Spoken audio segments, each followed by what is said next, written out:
Dear students, brothers, sisters and friends, you're welcome in my channel Math Point with Shravan sir. मैं आपको गणित के प्रश्नों को हल करने का बहुत ही सरल तरीका बताने जा रहा हूं। अगर आप किसी भी कंपटीशन की तैयारी कर रहे हैं तो थोड़ा सा समय निकाल कर हमारे वीडियोज अवश्य देखें।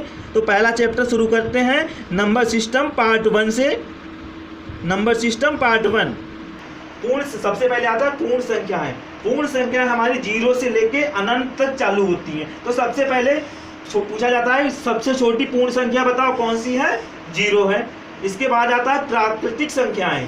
प्राकृतिक संख्या हमारी 1 से लेकर अनंत तक होती है, 1 2 3 4 5 6 यानी अनंत तक। तो सबसे छोटी प्राकृतिक संख्या कौन सी होती है, 1 होती है। इसके बाद आता है सम संख्याएं। सम संख्याएं जो 2 से विभाजित हो जाएं वो संख्याएं सम संख्याएं कहलाती हैं। विषम संख्याएं, जो संख्याएं 2 से विभाजित ना हो वो संख्याएं विषम संख्याएं कहलाती हैं। फिर आता है भाज्य संख्याएं।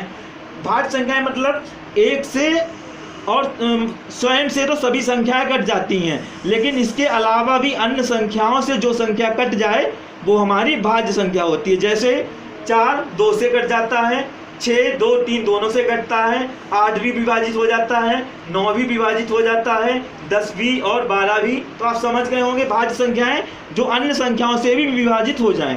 फिर आता है अभाज्य संख्याएं। अभाज्य संख्याएं जो स्वयं से और 1 को छोड़कर अन्य संख्याओं से विभाजित ना हो वो अभाज्य संख्याएं होती हैं। जैसे 2 अन्य किसी से विभाजित नहीं होता है, 3 भी अन्य किसी से विभाजित नहीं होता है। ऐसे ही 5 7 11 13। तो आप समझ गए होंगे। तो सबसे पहले यहाँ पे प्रश्न आता है कि सबसे छोटी अभाज्य संख्या बताओ। तो सबसे छोटी अभाज्य संख्या कौन सी है, 2। ठीक है। बाद पूछा जाता है सह अभाज्य संख्याएं छांटने को आती हैं। टेट में, सीटेट में, कई कंपटीशनों में पूछा जाता है। तो सह अभाज्य संख्याएं कौन सी होती हैं, जिनके गुणनखंड उभयनिष्ठ यानी जिनमें कोई गुणनखंड एक जैसे ना हो। जैसे 8 के अगर गुणनखंड करेंगे तो हमें प्राप्त होगा 2 × 2 × 2, और 11 के गुणनखंड करेंगे तो 11 × 1 होगा। तो कोई भी कॉमन उसमें नहीं मिलेगा। तो 8 और 11 कैसा हो गया, सह अभाज्य संख्याएं हो गई। परिमेय संख्या, सबसे पहले आपको बताएंगे परिमेय संख्या होती क्या है। जिन संख्याओं को हम P/Q के रूप में लिख सकें और जहां पर Q का मान 0 ना हो तो उन संख्याओं को हम परिमेय संख्या कहते हैं। जैसे यहाँ पे लिखा है 2, तो 2 को हम लिख सकते हैं 2/1। हर संख्या के अपान में 1 तो होता है, तो ये P/Q हो गया।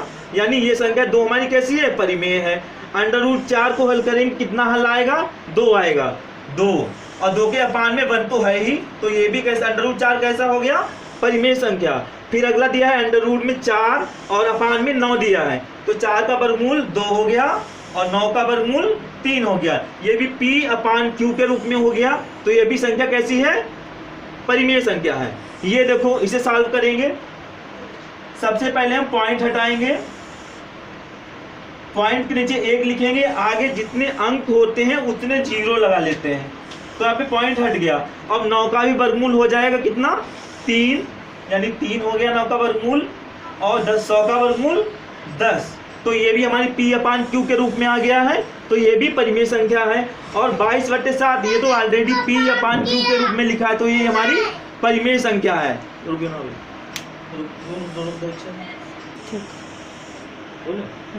अगला है अपरिमेय संख्या। ये यहाँ पे √3 लिखा है और यहाँ पर 3 को हम स्वतंत्र अवस्था में बाहर नहीं ला सकते हैं, तो इसलिए √3 कैसी है, अपरिमेय संख्या। यहाँ पर √ में 9/5 है। 9 का तो रूट हल हो जाएगा 3, 9 का मतलब स्वतंत्र रूप में 3 बाहर आ जाएगा, लेकिन 5 पर रूट लगा ही रहेगा। कोई भी संख्या, कोई भी √ की संख्या अगर जोड़ में हो, घटाने में हो, गुणे में हो या भाग में हो तो वो संख्या हमारी अपरिमेय संख्या ही होगी। तो √5 यहाँ पे कैसा रहेगा, 3 के अपान में रहेगा, भाग में रहेगा। तो ये भी हमारी अपरिमेय संख्या है।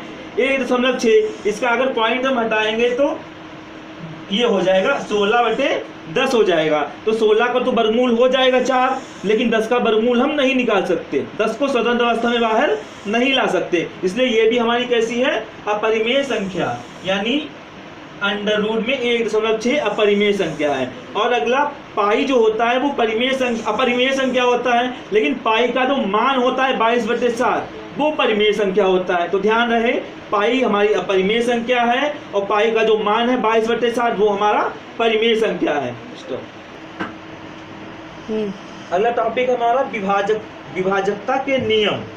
तो सबसे पहले आपको वही बताएंगे जो ज़्यादा मोस्टली इम्पोर्टेंस है, मतलब है तो बहुत, लेकिन जो ज़्यादा जरूर पड़ते हैं वही हम आपको बता रहे हैं। दो से कौन सी संख्या कटती है जिसकी इकाई में 0 हो या 2 हो या 4 हो या 6 हो या 8 हो, वो संख्या हमारी 2 से विभाजित होती है।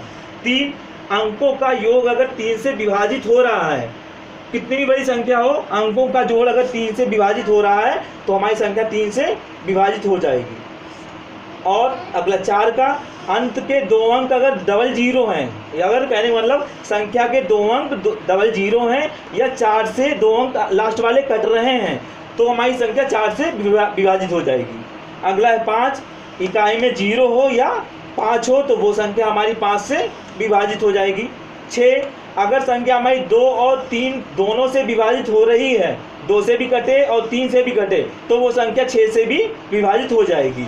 9 का अगर अंकों का योग 9 से विभाजित हो रहा है, संख्या कितनी भी बड़ी हो, संख्या में अंकों का योग अगर 9 से विभाजित है तो पूरी संख्या हमारी 9 से विभाजित हो जाएगी।